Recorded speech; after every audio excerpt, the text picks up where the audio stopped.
I'm Shihab Ratansi in Washington. Here are the main stories brought to you by Al Jazeera. The Israeli Prime Minister Benjamin Netanyahu has announced a partial freeze on settlements in the West Bank for 10 months, but that will not apply to construction already approved, as well as settlements in occupied East Jerusalem.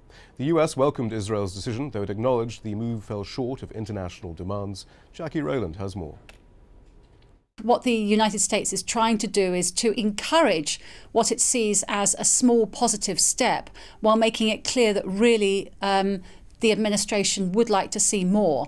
But I think from the Israeli point of view, there probably is a certain amount of relief that they have been able to get away with a lot less than what Senator Mitchell was originally pushing for in some of his earlier meetings with Israeli officials to try to discuss this whole idea of a freeze. Palestinian President Mahmoud Abbas has announced he will not run for another term, but will stay in his post until elections are held. Abbas made the comments during the latest stop of his tour of Latin America. A panel of UN officials have called peacekeeping operations in the Democratic Republic of Congo, quote, a huge failure. The 20,000-strong UN presence in the country is the world's largest peacekeeping force. Its mission is to support Congolese soldiers and to try and quell Rwandan Hutu rebels.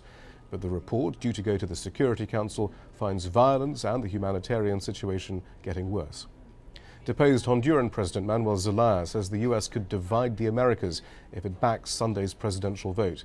Washington has backtracked from its support of the unified Latin American position of not recognizing the election unless Zelaya was reinstated beforehand.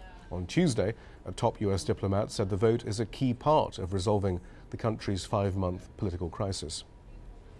President Barack Obama is to propose cutting greenhouse gas emissions in the US by 17% of 2005 levels by the year 2020. He'll make the offer at the UN's climate change talks in Copenhagen next month. The figure is a fraction of what environmentalists say is necessary to avoid catastrophe. Those are the top stories. Don't forget our website, aljazeera.net/English.